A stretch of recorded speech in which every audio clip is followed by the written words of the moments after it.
I'm trying to fix the camera. It's going to drive me crazy.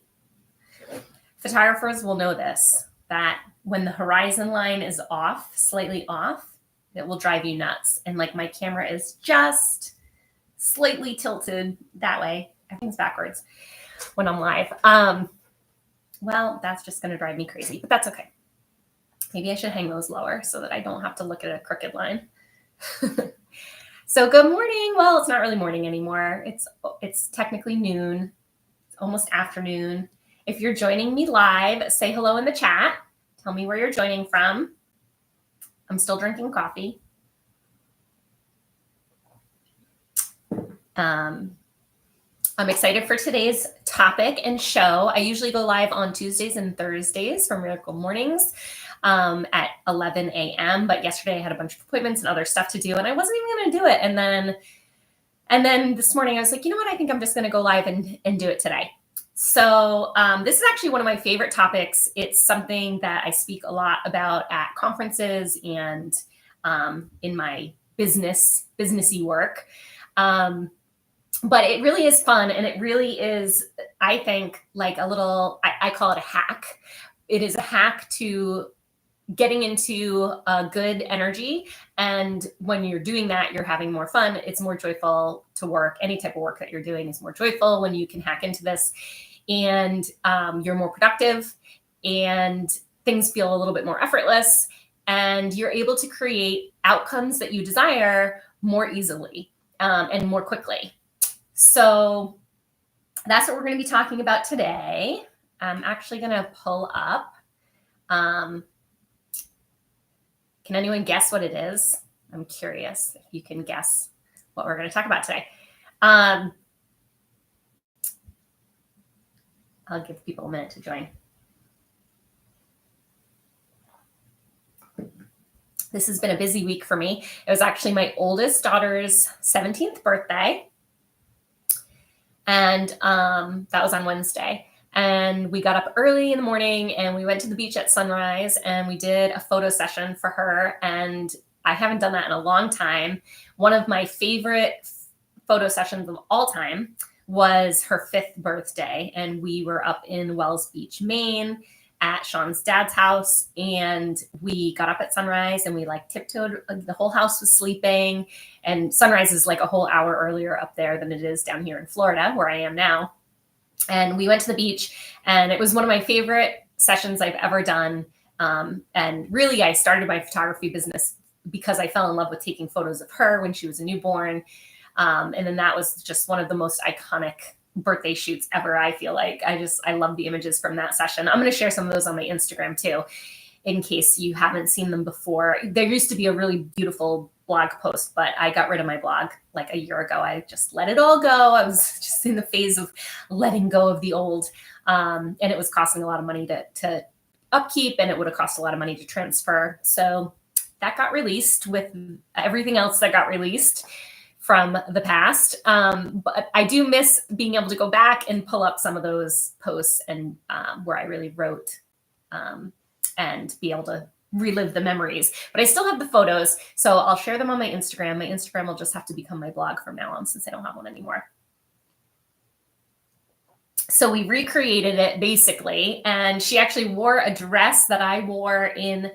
There's a photo of me that I used to use for Photographer Rising all the time. That was me in like a turquoise ball gown with turquoise balloons jumping up in the air, and I'm like kind of lifted up off the air. I actually almost used it as the image for the Miracle Mornings cover shot for YouTube, but I didn't. I ended up using a different one, the hair one. So she actually wore that, and it was fun. And I was like, you can just trash it. You can wear it into the ocean. Like, I bought that dress at TJ Maxx, and I've already used it for a photo shoot, and I'll probably never wear it again. There's a little cobweb on my camera.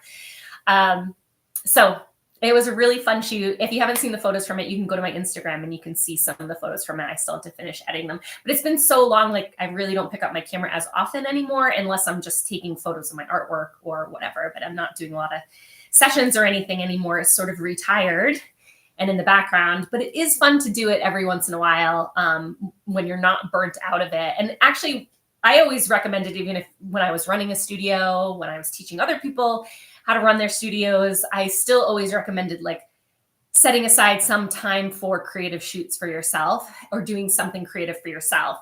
And that really ties into today and what I'm going to be talking about today, because those types of activities where you're doing it just for the joy of doing it really amplify your work in every other area of your life.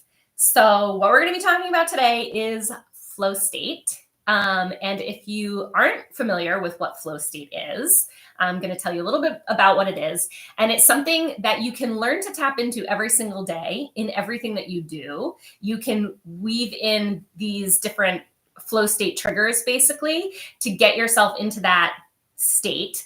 And it just makes work go by faster. It makes things feel more effortless.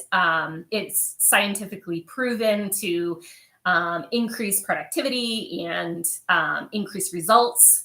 And so if you can learn to get in that energy all the time, your results in life can come faster and be more powerful than working out of a lower level energy.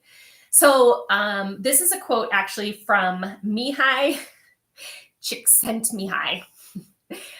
He's a psychiatrist who has written a lot of books on flow state and done a lot of scientific research on flow state.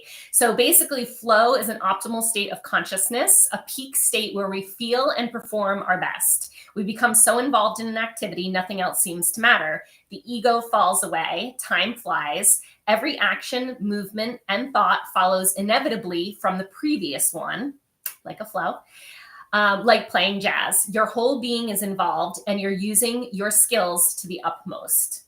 So flow state basically is that feeling of getting so involved in a task that time seems to disappear. And so if you're an artist or a musician or an athlete, you've probably felt this before. It's kind of like runner's high.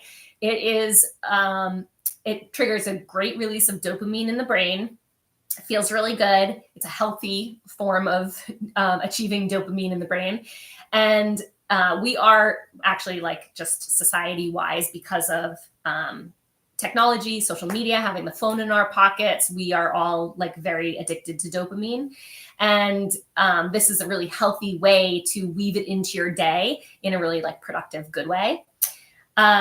So yeah, it's basically a psychological state of deep focus, high degree of concentration.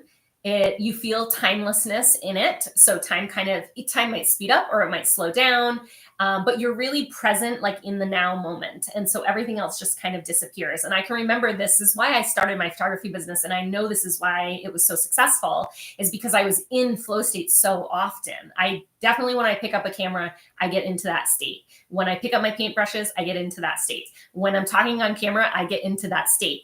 A lot of times when I'm teaching or speaking, I'll be like, oh, that's why I like doing it on video, because I can go back and be like, oh, that's what I talked about. Because once you get into the state of flow, you aren't really paying attention. I mean, you're just in it. I guess you are paying attention, but you're just in it.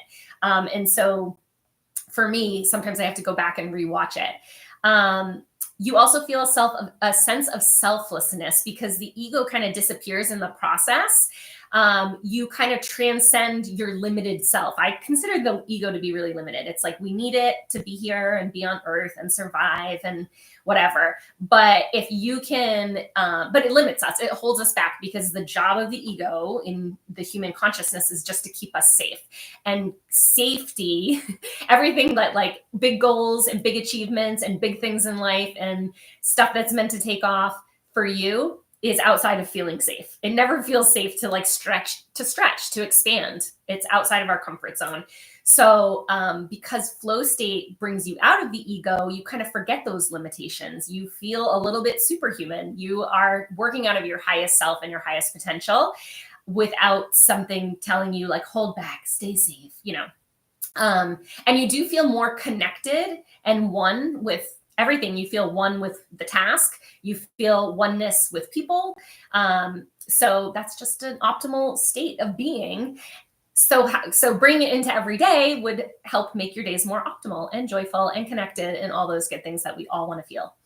And basically like merges your action with your awareness. So you feel like you're riding a wave, kind of. You're like at one with what it is that you're doing. So you think for yourself, everybody's different. So not everybody is a visual artist. Not everybody likes photography. Not everybody is great at solving math equations, but that could be it for you. It could be trying to research something. It could be reading. It could be speaking. It could be teaching. It could be on a basketball court. It could be cooking, whatever. Everybody's got like different stuff. So think for yourself, what are those activities that come really naturally and they should come easily to you? There is an element of challenge in them. Like we always want to grow and get better and expand in them. So there has to be a little bit of challenge to achieve flow state.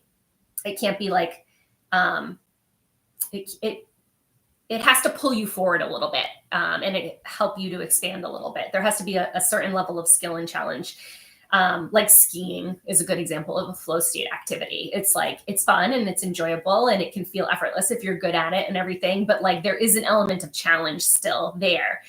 And then you feel a sense of control over it. So even though there's a challenge, you feel in control, like everything is really clicking, like things just kind of fall into place. Those are all aspects of being in flow state. And if you study peak performance and peak performers, like all over the globe in every area, from sports, like Olympic athletes and artists and musicians and business people, like in every single area, high achievers often say that they get into this flow state on a regular basis. And part of what I do when I teach painting classes, like watercolor classes and stuff. And I do it for businesses and I've taught them even at conferences and stuff, because it's it's a group activity that can get everybody into flow state at the same time. And that's a really powerful energy. And you feel like maybe it's frivolous, like just painting, frivolous, or any things that you enjoy. We think like, oh, because it's easy and fun and I enjoy it,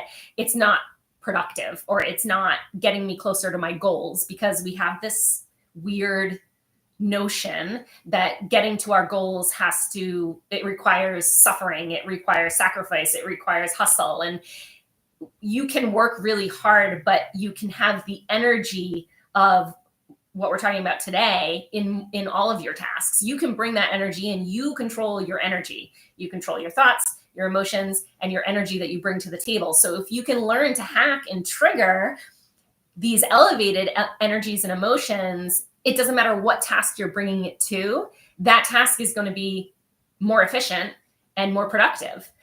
So even just carving out little periods of time throughout your day to bring in these flow state activities, whatever those are for you, it can have a powerful impact because it gets you in that energy. Then you bring that energy into the thing you don't want to do. You can bring that energy into anything else that you're doing that day. And it's just better. I think a lot of like, actually, let me just go. I pulled up a little information slide. I think a lot about like the saying that they woke up on the wrong side of the bed, right? And we all know, we've all had days like that where you wake up and it's like you wake up in a bad mood and then it seems like everything goes wrong the whole rest of the day. Like you stub your toe or you get in a fight with your spouse or your kids have meltdowns. It's like when it rains, it pours, right? What is that? That's your energy. So you woke up feeling bad and then your whole day started reflecting. It just served you more reasons to be upset. And that's what life does. And so if we can, especially in the morning, if we can spend some time really getting into an energy of like alignment and feeling good and positivity and all of that, it's powerful because it is going to affect everything else that happens the rest of the day. And if something bad does happen, even though you're in a great happy-go-lucky mood and you did all your work that morning, like life still happens and things still happen that are outside of your control too.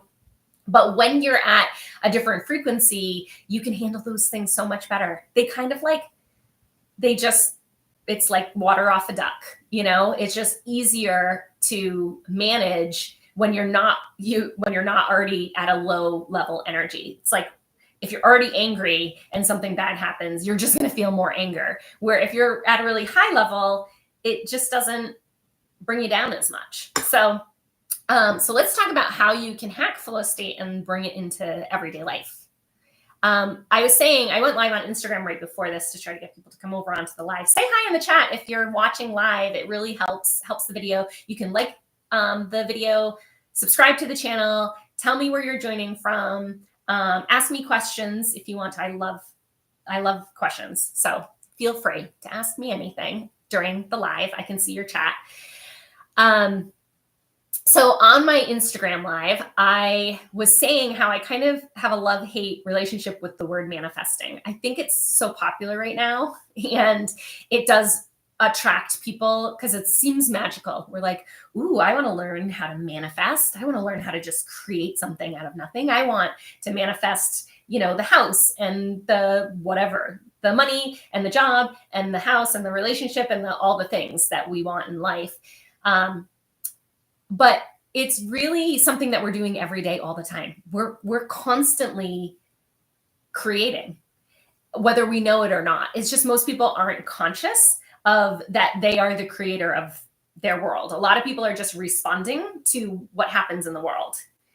So they're just showing up in a response. And so their inner state is a response to the outer state. But that's really backwards, because our inner state, when we learn how to manage that, it actually creates our outer state, and it's like reflecting back to us. So we've got to reverse it. And so that's like the process of manifestation, is teaching people to reverse engineer, so that they're really working on within first, and then expecting the results to flow from that, from creating from within. So it's powerful, but it's like a stepping stone, but really it's just happening all the time. And so yeah, so sometimes I use the word, but I'm like, ugh. Sometimes the word makes me cringe too, because I'm like, it's just natural. Like, it's our natural state of being to create. Most people just don't realize they have a lot of control over what they can create. So, okay. So let's talk about hacking flow state. Okay. So your goal in bring flow state into every day and in your tasks is to increase the frequency and the duration of how much you're feeling it, so that more of your energy all day long is in this really powerful state of deliberate creation. People who experience flow state regularly report more satisfaction and joy in life. They increase performance, productivity, and creativity in their work. They experience elevated emotions more frequently. When you're in flow state, you're really creating this like inner state that's conducive to breakthroughs, creative ideas, genius ideas, like thinking outside the box. And it also reduces the amount of time you're spent in like the lower energy levels of the ego. So the more you can expand out of ego, I mean, it's always still there. It's not going anywhere because you're still human. But the more we can expand our consciousness and our state of being outside of the energy of the ego, the more powerful we are within our own lives. It also increases focus and motivation. So if you're somebody who has a hard time focusing, like a lot of artists and creatives do, it can help with that. And it does increase your feelings of like presence within your life, because you're in that now state more often. So if you're somebody who has a really hard time sitting still, being present, and your mind is always going to the past or always thinking, worrying about the future, bringing in flow state activities like snap you out of that and get you back into that feeling of presence. And that's where your point of power is in creating anything. It's like being here now. Our attention is one of our most valuable assets. And when we trigger flow state, it's like one of the strongest modes of attention that we can have. So it's really powerful in like bringing our attention away from all of the distractions. We're constantly distracted by everything, and like putting it into what we want to be, the area that we want to be productive. Okay, so to bring flow state into our lives, we can practice activities that we know are flow state activities for us. So you want to ask yourself, what are those activities that feel really like fun and come easily to me, but might be harder for other people, or I feel a sense of joy, or you may even like just know for sure when I go for a run, I know that I'm getting into flow. I always get it, that runner's high, whatever it is for you. And so those activities you can make sure you schedule into your day in small increments. It doesn't have to be a big thing. Like, I don't have to paint for 3 hours. I can just paint for 10 or 15 minutes, knowing that it's just increasing my productivity overall. Flow needs a little bit of challenge that pulls you forward. It can't be like a boring activity. It's got to be, you've got to be working towards some kind of an outcome. So there's sort of this like challenge and skill balance. You have to be good enough at it that it feels really good and fun for you, but it also has to have a little bit of challenge to keep drawing you forward. So some things that you can do to trigger flow, hold on. This is a part of one of the courses that I teach. So I have just some slides on it that I'm pulling up.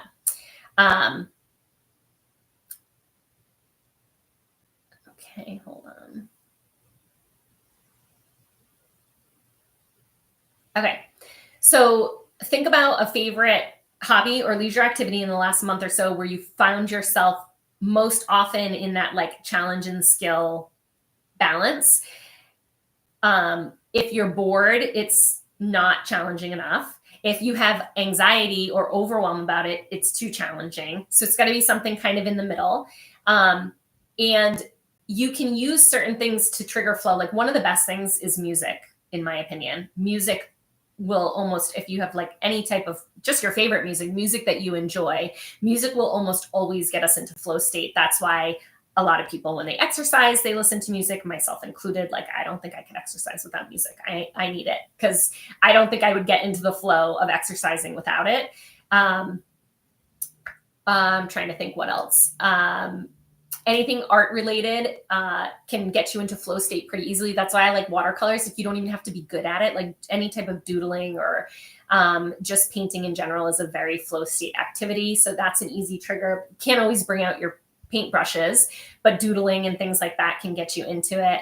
And just weaving in those things that you like into anything else. So once you know what your flow state activities are and how you're good at them, if you can get yourself into that state before any other tasks, like for example, going live for me is a flow state activity. So I don't need to do anything really beforehand to prep. But let's say this wasn't. Let's say this is the thing I hated the most in my job was going live and being on camera.